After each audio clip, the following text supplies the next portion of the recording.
Good morning बच्चों। जैसा कि आप फिफ्थ लेसन पंचमा पाठ है कंटकनेव कंटकम, ये लेसन आप पढ़ चुके हैं ऑनलाइन के माध्यम से, इस स्क्रीन रिकॉर्डर के माध्यम से। आज हम षष्ठा पाठ है गृहम शून्यम सुताम बिना, ये लेसन पढ़ेंगे। काफ़ी दिनों बाद फिर से हमारे द्वारा इस लेसन को पढ़ाया जा रहा है, मतलब कि पुनः पढ़ाना स्टार्ट हुआ है, क्योंकि इसके पहले आपका एग्ज़ाम हो रहा था प्री मेड, और आप लोगों ने अच्छे से एग्ज़ाम भी दिया, जो कि अच्छे मार्क्स, कुछ लोग बहुत अच्छे मार्क्स लेकर के आए, ठीक ना। तो देखिए, अब ये कोविड-19 इस महामारी में जब तक हो सके तब तक ऑनलाइन के ही माध्यम से हमारा और आपका मतलब कि हमारे द्वारा प्रदान और आपके द्वारा आदान लिया जाएगा, मतलब कि हम प्रदान करेंगे शिक्षा को और आप ग्रहण करेंगे, आदान करेंगे, ठीक ना। तो आज हम षष्ठा पाठ गृहम शून्यम सुताम बिना, माने कि घर सूना है बेटियों के बिना, या बेटी के बिना घर सूना है, ये भी बोल सकते हैं, ठीक ना।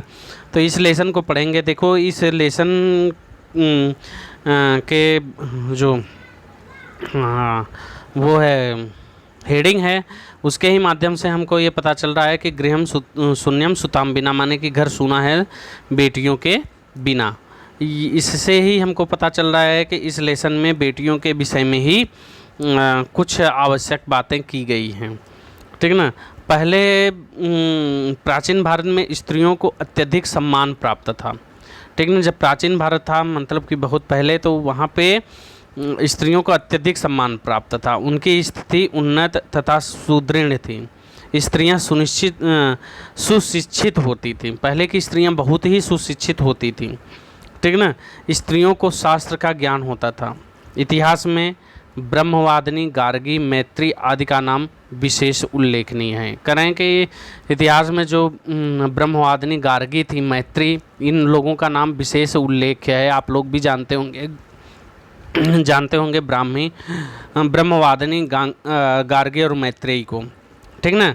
वैदिक युग में पुरुषों और स्त्रियों में कोई भेद नहीं था। उसमें वैदिक युग जो था, वैदिक युग माने वेदों का जो युग था, उसमें स्त्रियों का बहुत ही, स्त्री और पुरुष में कोई भी भेद नहीं था।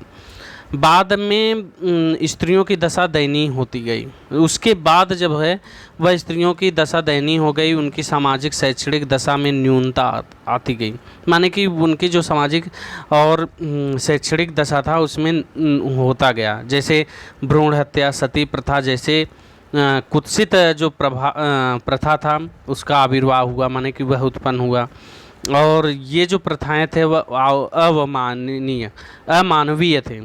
समय समय पर महापुरुषों ने ऐसी प्रथाओं का विरोध किया, जैसे कि सती प्रथा को किसने किया था, क्या नाम था उनका, लाला लाजपत राय, ऐसे ही कोई थे ना, उन्होंने सती प्रथा का राजा राम मोहन राय उनके द्वारा तो घोर विरोध किया गया और हटाया गया।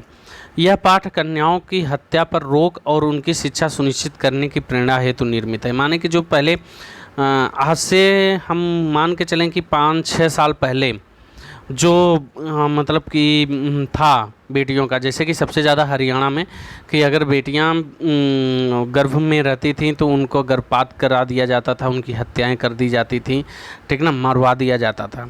तो यह उसके रोक और उनकी शिक्षा सुनिश्चित करने की प्रेरणा हेतु निर्मित है।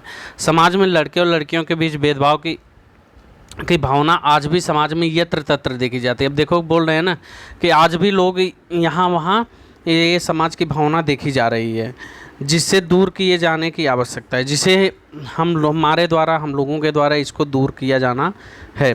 संवादात्मक शैली की इस बात को सरल संस्कृत में प्रस्तुत किया गया है। यह संवादात्मक शैली है और इसको सरल रूप से बातों को सुगमता के साथ आपको समझाया गया है, ठीक ना। आप ध्यान देंगे। शालिनी ग्रीष्मावकाशे पितृगृहम आगच्छति। शालिनी जो है ग्रीष्म अवकाशे, अब देखो यहाँ पे ग्रीष्मावकाशे ये जो शब्द है इसमें संधि हुई है, ग्रीष्म प्लस अवकाशे माने कि गर्मी के महीने में पितृगृहम आगच्छत पिता के घर आती है। सर्वे सभी प्रसन्न मनसाः सभी प्रसन्न मन से तस्याः स्वागतम कुर्वन्ति उसका स्वागत करते हैं। परंतु तस्याः उसकी भातृजाया माने कि भाभी, भातृजाया मीन्स होता है क्या, भाभी, उदासीना इव दृश्यते उदासीन ही दिखाई देती है। ठीक ना, फिर से देखो, शालिनी ग्रीष्मावकाशे, शालिनी गर्मी के अवकाशे माने महीने में, गर्मी के अवकाश में। ठीक ना, गर्मी के अवकाश में, गर्मी की छुट्टी होती है ना, तो वही ग्रीष्मावकाशे गर्मी के छुट्टी में, अवकाश में पितृगृहम आगच्छत पिता के घर आती है। सर्वे सभी प्रसन्न मन से तस्याः स्वागतम कुर्वन्ति उसका स्वागत करते हैं। परंतु तस्याः भातृजाया परंतु उसकी भाभी उदासीना इव दृश्यते उदासीन ही दिखाई देती है।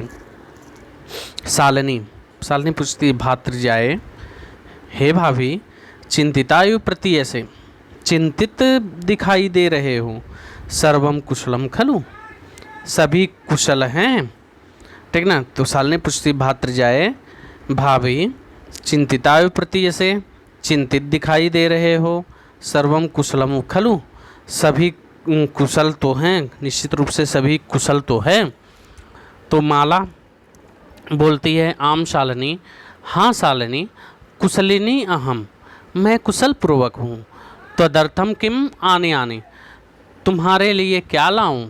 शीतलम पेयम चायम वा माने कि ठंडा जल या चाय, तुम्हारे लिए मैं क्या लाऊं। शीतलम पेयम चायम वा शीतल जल की चाय। तो शालिनी अधुना तो किमपि न वांछामि इस समय तो मैं कुछ भी नहीं चाह रही हूँ, कुछ भी नहीं लूँगी। रात्रौ सर्वेशः भोजनमेव करिष्यामि रात्रि में सभी के साथ भोजनम एव, देखो यहाँ पे भी संधि हुई है, भोजन प्लस एव, भोजनम प्लस एव भोजनमेव करिष्यामि माने करूँगी। ठीक ना, शालिनी बोलती अधुना तो किमपि न वांछामि इस समय तो कुछ भी नहीं चाहिए।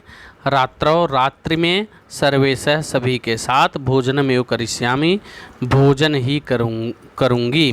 ठीक ना, फिर से देखो, शालिनी ग्रीष्मावकाशे पितृगृहम आगच्छति शालिनी गर्मी की छुट्टी में, अवकाश में पितृगृहम पिता के घर आगच्छति आती है।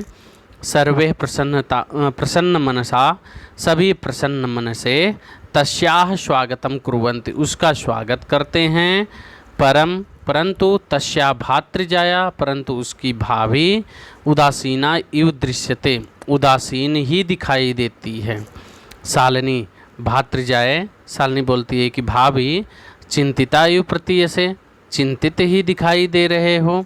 सर्वम कुशलम खलु सब कुछ कुशल है, निश्चित रूप से सब कुछ कुशल तो है। तो माला बोलती आम शालिनी, हाँ शालिनी, कुशलिनी अहम मैं कुशल पूर्वक हूँ। तदर्थम किम आने तुम्हारे लिए क्या लाऊं। शीतलम पेयम ठंडा जल चायम वा की चाय। तो शालिनी बोलती है अधुना इस समय तू किमपि न वांछामि मुझे कुछ भी नहीं चाहिए। रात्रौ सर्वेशः रात्रि में सभी के साथ भोजनमेव करिष्यामि भोजन ही करूँगी। ठीक ना, तो बच्चों आज हम इतना ही पढ़ाएंगे थोड़ा थोड़ा करके कि आपको अच्छे से ज्ञात हो, आप अच्छे से इसको समझो। इसलिए मैं एक एक पैराग्राफ करके आपको मैं पढ़ाऊँगा। ठीक ना, और अगर आपको इसमें कुछ डाउट है तो इस लेसन को कंप्लीट होने के बाद फिर से मैं एक बार इसको पुनः रिवाइज करूँगा। ठीक ना, तब तक के लिए धन्यवाद।